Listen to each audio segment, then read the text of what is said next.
पहलवानों के समर्थन में आरएलपी ने मोदी व कुलभूषण का पुतला जलाकर किया प्रदर्शन। शहर के गांधी चौक पर राष्ट्रीय लोकतांत्रिक पार्टी के बैनर तले कार्यकर्ताओं ने दिल्ली में चल रहे पहलवानों के धरने का समर्थन करते हुए पहलवानों के साथ मोदी सरकार द्वारा ज्यादती करने को लेकर विरोध में कार्यकर्ता द्वारा मोदी व सांसद कुलभूषण के खिलाफ पुतला जलाकर विरोध प्रदर्शन किया। आरएलपी नेता लालचंद मून ने बताया कि दिल्ली में मोदी सरकार द्वारा शांतिपूर्ण तरीके से पहलवानों द्वारा धरना प्रदर्शन दिया जा रहा था। मोदी सरकार की तानाशाही के कारण पुलिस द्वारा उनके साथ अभद्र व्यवहार करते हुए उनके टेंट वगैरह वहां से उठाकर उनको वहां से हटा दिया गया है। आरएलपी पार्टी के राष्ट्रव्यापी आह्वान पर मोदी सरकार का पुतला जलाकर विरोध प्रदर्शन किया गया। एक तरफ देश के खिलाड़ी मेडल लेकर आते हैं तो उनका बहुत बड़ा सम्मान पूरे देश करता है, वहीं एक तरफ मोदी सरकार द्वारा उनका अपमान किया जा रहा है, जिसको पूरा देश सहन नहीं करेगा। हमारे राष्ट्रव्यापी आह्वान पर दिल्ली पहलवानों के समर्थन में जाना पड़ा तो हजारों की संख्या में कार्यकर्ता दिल्ली पहुंचकर विरोध प्रदर्शन करेंगे। विरोध प्रदर्शन करते हुए कार्यकर्ताओं ने मोदी सरकार के खिलाफ जमकर नारेबाजी करते हुए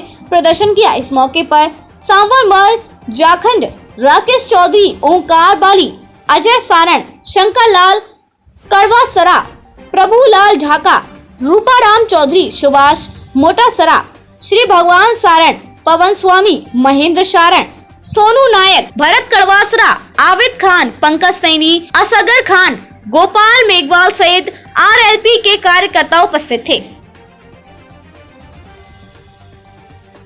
में घटना हुई, आप सब लोग टीवी पे देख रहे हो, बड़ी निंदनीय घटना थी। इसके खिलाड़ियों के समर्थन में हम जो आज मोदी और कुलभूषण से पुतला जलाया है, और जब भी हमें जरूरत पड़ेगी हम सब नौजवान साथी राष्ट्रीय लोकतांत्रिक पार्टी के कार्यकर्ता ईंट से ईंट बजाने के लिए तैयार खड़े हैं। हमें हमारे नेतृत्व जो भी आदेश देगा हम इसके समर्थन में लड़ाई लड़ने के तैयार हैं। और ये कल वाली घटना टीवी पे, रेडियो पे और सोशल मीडिया के जरिए आप देख रहे हो, बहुत निंदनीय घटना है। एक तरफ तो खिलाड़ी मेडल जीत के ला रहे हैं और दूसरी तरफ खिलाड़ियों का अपमान किया जा रहा है, ये घोर निंदनीय है।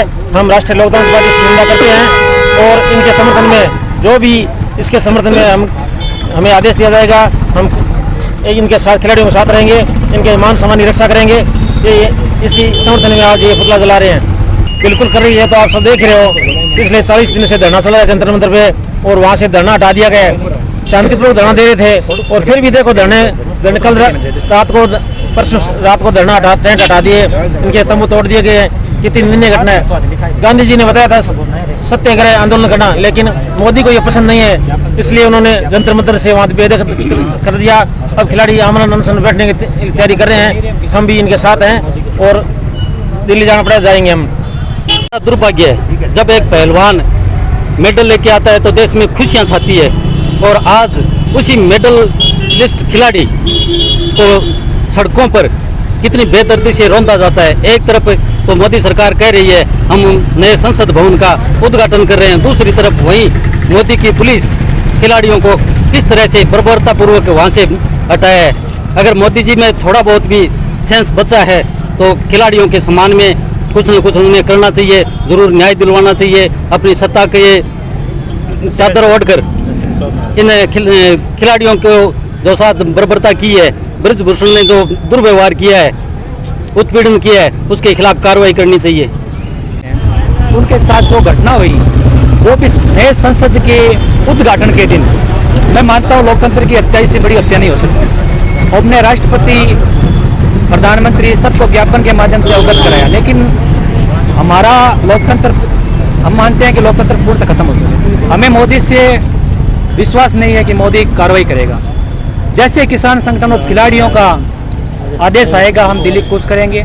इसलिए हम इस बार हमने तय किया है कि हम ज्ञापन देंगे नहीं, ज्ञापन को जलाएंगे। और जो कहीं ना कहीं संविधान को भी बदलने की जो मोदी सरकार रणनीति बना रही है वो जल्द करेगी, और संविधान खतरे में नहीं, खत्म हो चुका है, इस चीज को मान लिया। हालात है उसके अंदर प्रधानमंत्री जी विदेशों में मस्त है, और मीडिया अभी आप जो लोकल मीडिया है इसलिए हम लोग को जगह मिल जाती है। जो राष्ट्रीय मीडिया, नेशनल या इंटरनेशनल मीडिया है, उसमें तो मोदी जी ने ऐसा इनका बटन दबा रखा है कि वो सच्चाई दिखाते ही नहीं है। पूरे दिन विदेशी मोदी जी विदेश में ये कर रहे हैं, ये कर रहे हैं, और देश के लोगों के अंदर, जो देश के अंदर जो अंदर रह रहे लोग हैं उनकी बात सुनने के लिए मोदी जी के पास टाइम नहीं है। हाँ, इतने दिन हो गए वो जो पहलवान वहाँ पर धरने पर बैठे हैं, जो खिलाड़ियों को इतना सम्मान करने की बात कहते हैं, मोदी जी कहते हैं मैं खिलाड़ियों का बहुत सम्मान करता हूँ, तो कम से कम मोदी जी को एक बार उनको बुलाकर पूछना चाहिए कि भाई आप लोगों के पास ऐसी क्या तकलीफ आ गई, क्या ऐसी बात हो गई कि आपको धरने पर बैठना पड़ रहा है।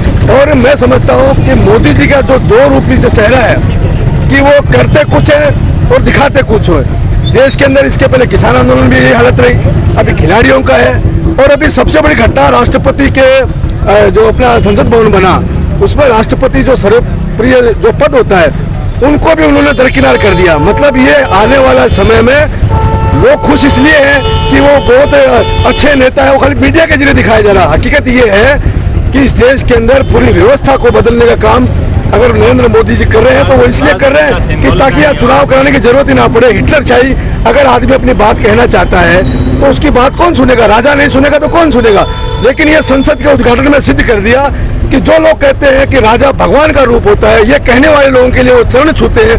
ये धर्म के जो अधिकारी हैं और राजा का ये साठगांठ है, ये दोनों मिलकर धर्म और इस देश को सत्यानाश करने में लगे हुए हैं। भारत की जनता धीरे धीरे समझ रही है ये जो नशा है धर्म का जो अफीम इन्होंने दे रखा है ये धीरे धीरे उतरेगा। और आप देखोगे कि जिस तरह मोदी को भारत के लोगों ने एकदम फर्श पे ले गए थे उसको फर्श पे भी लाएंगे, लेकिन उसके लिए थोड़ा समय लगेगा, जिसके लिए हम लोगों को जागरूक कर रहे हैं। और आपके माध्यम से फिर एक बार कहना चाहूँगा, मोदी जी आप इन खिलाड़ियों का अपमान मत करो। ये कितने गरीब घरों से निकल कर आने वाले बच्चे हैं, इन्होंने देश का नाम रोशन किया है, तो आप इनकी बात सुनिए, इनका मान सम्मान कीजिए। यही मैं बात आपसे कहना